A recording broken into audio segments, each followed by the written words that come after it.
Purihin po natin ang Panginoon.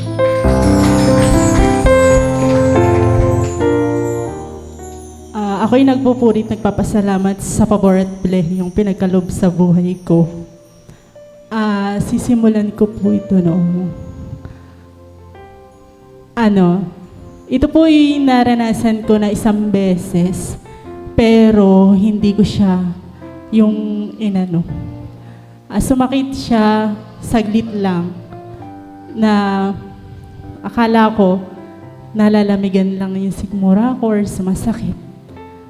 Iminom lang po ako ng tubig na maligamgam. Tapos mga ilang saglit lang po is nawala.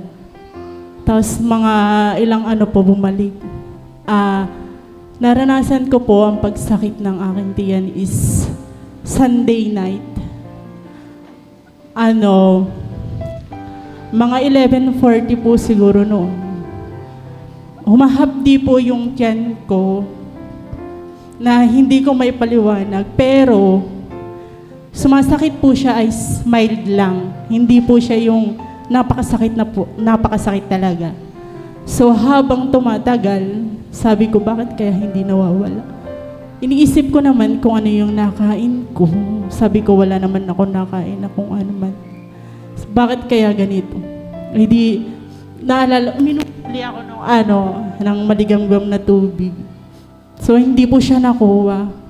Hanggang sa sumakit na ng sumakit, hindi siya naaalis. Magtuto na po nun siguro, 2 a.m. na po. Sabi ko, naku po Lord, hindi pa rin nawawala yung sakit ng aking tiyan. Ano kaya ito? Mag-aano pa naman po nun, botohan. Sabi ko, ako'y puyat na puyat. Sabi ko, gusto ko nang matulog kahit hindi, pinipilit kong ipikit yung aking mata, pero nararamdaman ko pa rin yung sakit tiyan ko. Patuloy ako nananalangin. Sabi ko, meron pa namang botohan, upo, puyat ako, sabi ko. Sumasakit pa rin po. Inom po uli ako ng tubig na maligamgam. Pag inom ko po uli ng tubig na maligamgam is, sumuka na po ako noon, walang tigil.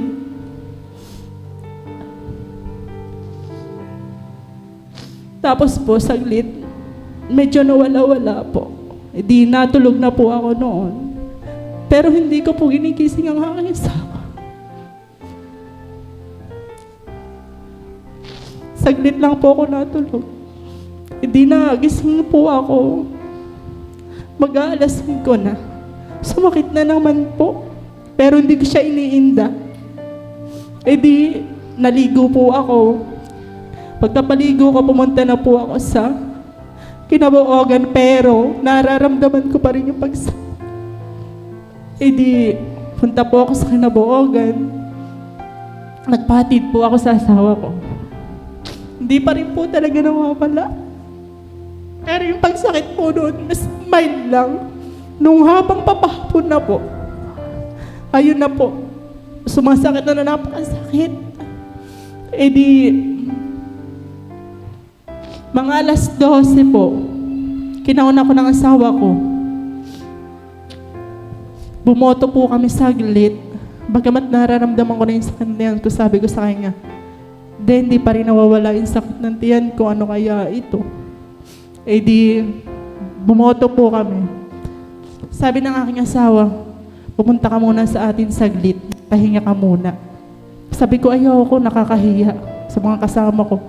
Boboto lang ako, tapos pupunta ako sa atin. Sabi ng asawa ko, magpahinga ka nga muna, saglit. Pumunta po ako sa amin, kaming dalawa. Nagpahinga po ako. Hindi pa rin nawawala. Sabi ko, tara na. Ilang minuto na ito, hindi pa rin nawawala ang sakit. Bumalik na tayo sa kinabuogan. Balik po kami. Sumasakit pa rin po siya. Nakatungo na ako dun sa office. Nasa office po ako. Nung papahapon na po, nag-chat po ako sa inay. Kasi nga po, hindi online ang asawa ko. Sabi ko, inay, kaunin mo na ako. Pakaun mo na ako. Hindi ko na kasi kaya. Ayun po, kinauna ko. Pagdating ko po sa amin, nahiga po ako sa kwarto, nakadapa po ako noon. Dahil napakasakit nga po. Ang ginawa ko, dahil ang inay nga po hindi rin makalipat sa amin dahil may nararamdaman din siya, ay dinalhan po ako ni Ajay ng polar bear. Nilagyan ko yung aking tiyan, hindi pa rin nawawala. Umiiyak na ako noon. Sabi ko, Lord, ano ba ito nararamdaman ko? Lumipat po ako sa amin sa kabila. Nagpatid nga po ako kay Lalak. Hayun po, talagang hindi pa rin nawawala. Nagpadala na po ako sa Margarito nung gabing iyon. Pagpunta po namin sa Margarito, kasama ko ang nanay ko, at ang asawa ko. Ayun po, sinaksakan po ako ng sa Fainley River. Tapos, na-test yung dugo ko.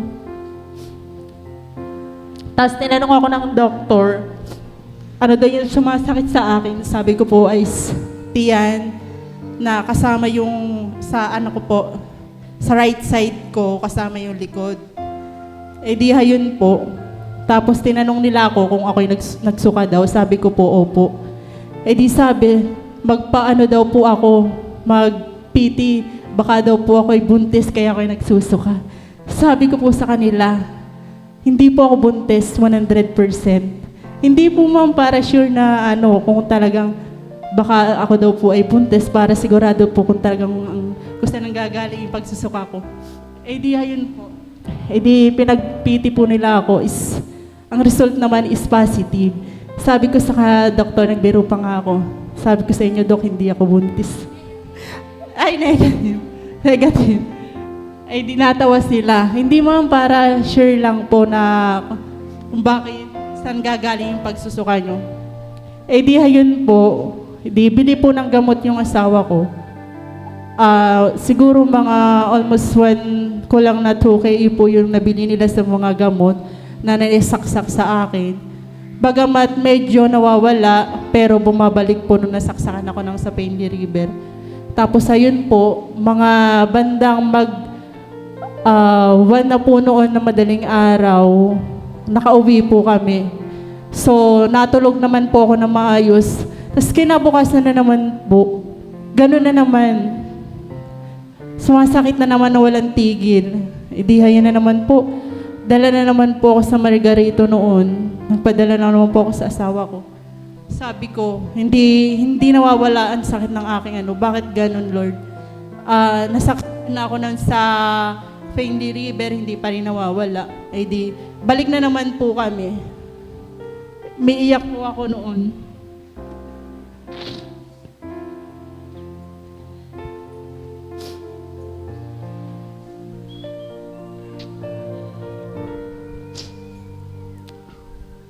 Tapos po, hayun po, gano'n na naman din ang ginawa.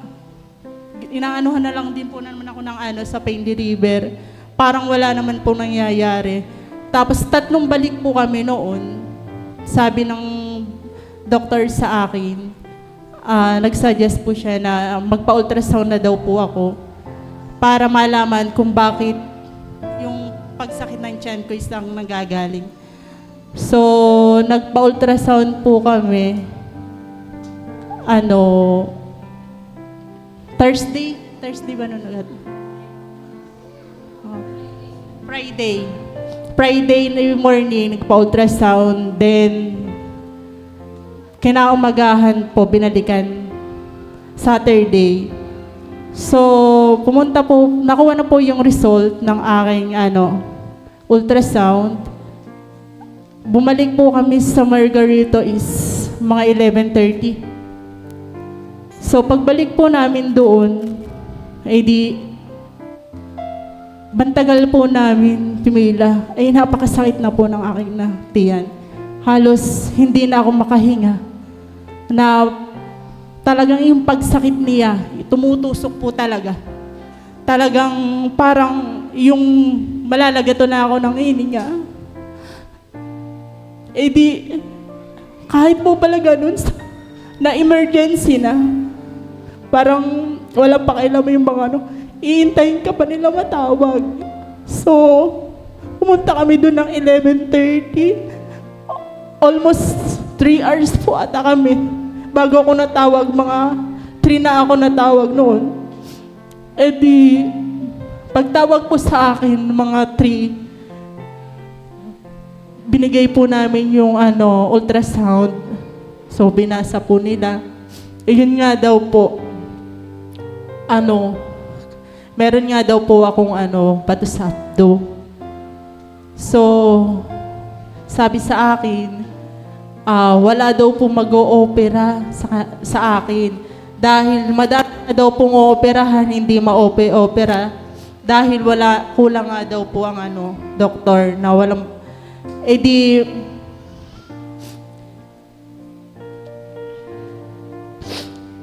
ayun po, sabi po ng Ate Marjo, sabi, Dok, paano po iyan? Syempre, napakasakit na po. Sabi ng doktor, sabi ni Ate Marjo, bakit? Pagka po, Dok, yung pumutok iyan pong daw po ako, maoperahan po daw po ako, magpapa-schedule, 3 months pa bago akong maoperahan. Nag-decide na po kami na umalis na. Sabi ng Ate Marjo, sige po, Dok, kami po ay aalis na. Di alis po kami. So, umiiyak po ako noon. Umuwi po kami sa bahay, Thursday, sa darangan sa ate.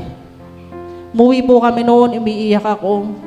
Galit na galit ang aking asawa, sabi ng aking asawa, lintik na Margarito yan. Napakatagal na pinag-intay. Tapos gano'n ang sasabihin nila, mamamatay sa kanila ang pasyente. Dapat di yan kung ano sinasabi ng aking asawa. Siguro po dala ng galit. Ipatulpo na yan, lintik na yan. Ganun. Dapat di yan pasabugin ng granada.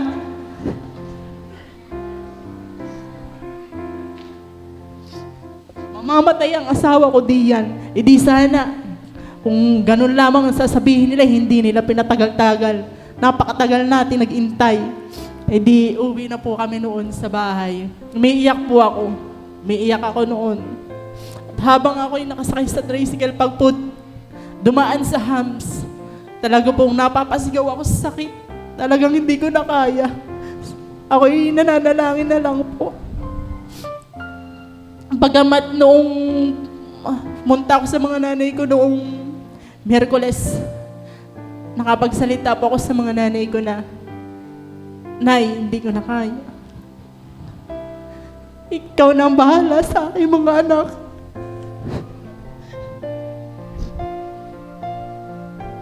Sabi ng nagalit sa akin ng inay ko, huwag ka magsalita ng ganyan. Nandun nga si Rina at tumitig ako sa aking anak, si Rina Joy. Tapos pag sabi ng aking nanay na huwag ako magsalita ng ganyan, tumitig ako sa aking anak. Parang naano yung isip ko na oo nga naman. Tapos ayun po.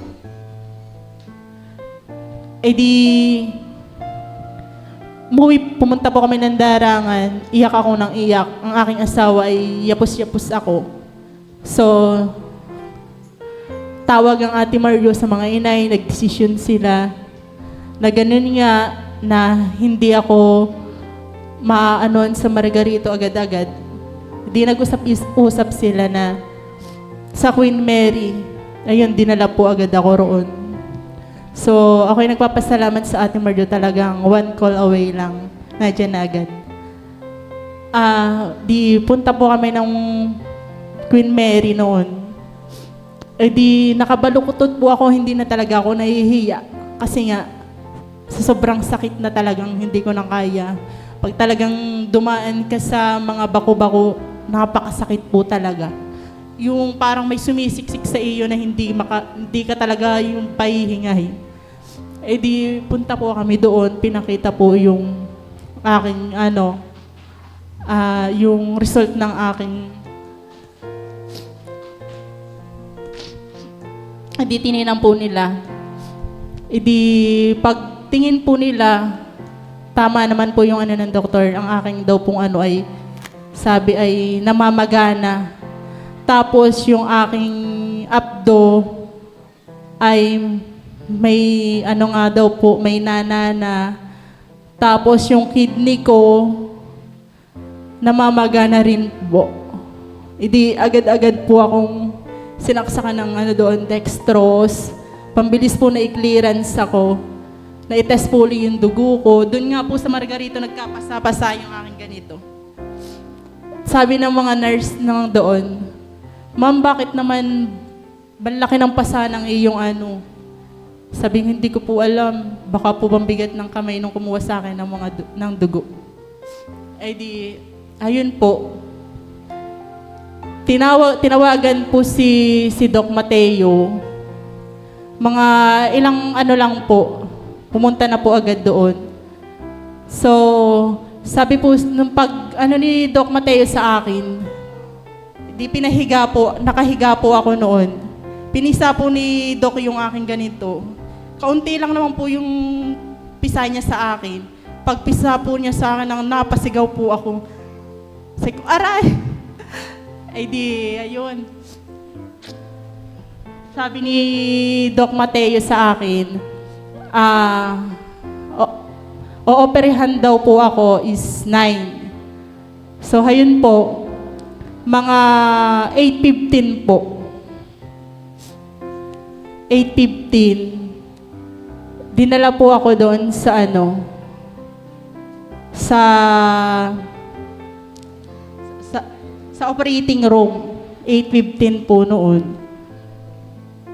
Ako po ay nananalangin na bagamat may fear dun sa sarili ko, na natatakot ako na baka pag ako inoperahan, pag hindi na ako magising, may ganun sa akin sarili. Tapos, basta yung mga negative mind ng kaisipan, dumadating sa akin, ako'y hindi nawawala yung takot na nasa isip kong masakit kaya iyon, ganun. Tapos, habang po akong dinadala sa operating room, di bagamat may kaba, pero habang dinadala ako doon, kasama ko ang aking asawa, binabanggit ko po yung Psalm 91 ng paulit-ulit. Tapos, ako'y nananalangin, sabi ko, Lord, ikaw nang bahala sa mga doktor na gagamitin mo. Tapos, may kaba po. Hindi pa rin nawawala yung nervyos. Noong una po pala na hindi pa ako dinadala dun sa operating room, ako po ay kinakabahan. Nagtatanong ako kay Lord na, bakit ganito? Ano ba yung dumating sa buhay ko, Lord? E di, ako'y nananalangin. Tapos binigay sa akin Ate Marjo yung Bible. Basahin ko daw po. At habang binuklat ko po yung Bible, hindi pa po ako dinadala sa operating room. Pinigay niya sa akin yung Bible. Pagbuklat ko po doon is, nabuklat ko po yung Isaiah 41 verse 10. Ano ba yun?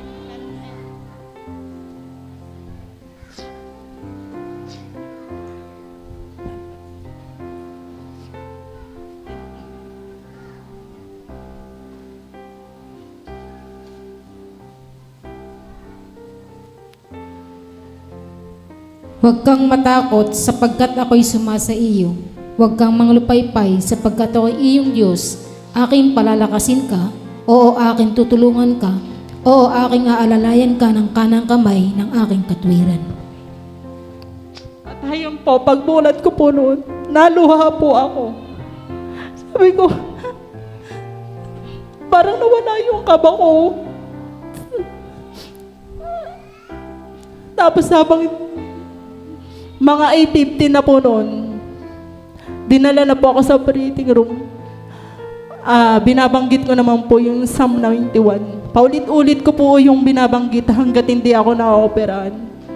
Eh di, pagpasok po, gusto nga pong sumama nung aking asawa. Nagsasabi po sa ano na, pwede daw po ba siya sa loob? Sabi ng mga ng nurse ay hindi daw po are. Doon na lang daw po mag-intay sa isang pinto. Tapos, eh di, ayun po, kinabahan na naman po ako. Doon po pala, sabi ko na po, Lord, para po pala itong kakatayin. Pinahiga po ako, tapos naidi pa po yung dalawang kamay ko. Sabi ko, bakit po ganun eh? Meron po silang tali, yung tali naman po ay hindi naman po siyang tali talaga, parang goma. Naitali po yung dalawang kamay ko. Eh di, ayun po. Di nakano na po, nakadipa na po yung dalawang kamay ko, tapos diretsyong aking katawan. So, di minonitor po yung aking BP. Tapos may nailagay po sila dito sa aking dibdib. Mga 8:30 po noon, panay ang monitor ng BP. Tumataas po yung dugo ko. Siguro, ako'y ninenervyos kaya ganun. Natatakot na naman po ako. Di sabi po sa akin nung mga doktor doon, napakabait naman po. Sabi, ma'am, huwag kang matakot, huwag kang nervousin. Relax ka lang, hindi ka namin pababayaan. Pinalalakas po nila yung loob ko. Di monitor, mataas na naman hanggang sa 8:30, gano'n na naman yung dugo ko, hindi bumababa. Siguro, nung mga 8:40, magnanay na noon, hindi ko na malayan, tulog na po pala ako. Tapos, ayun nga, ay di,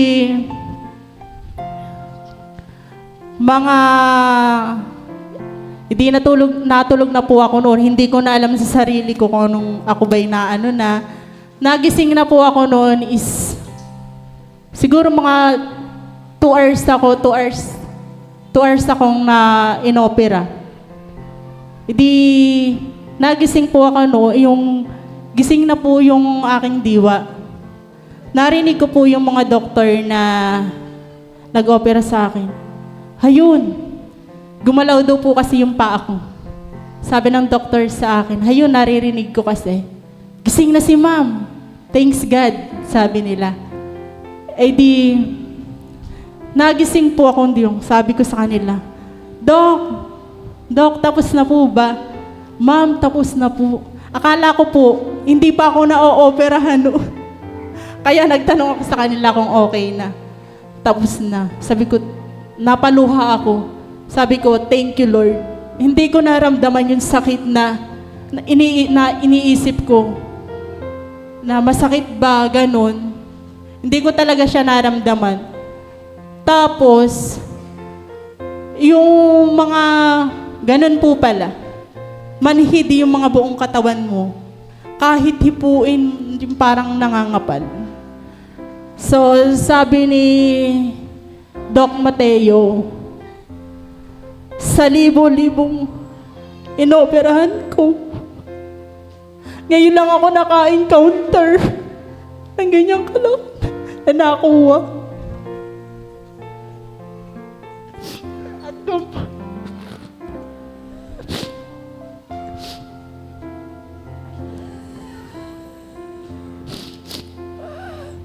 tapos nung, ayun nga po, nagising na ako, gumalaw yung, hindi po, iniintay po pala na yung magising ako bago dalahin dun sa sa room. Eh di, ang aking pong asawa na dun daw sa labas.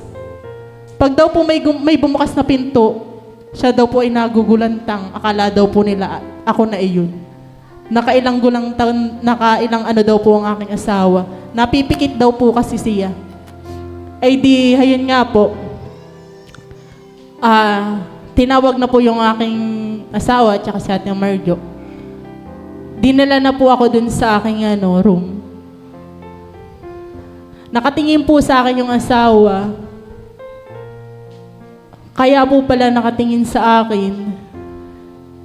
Ang aking asawa, nakikita ko yung luha niya.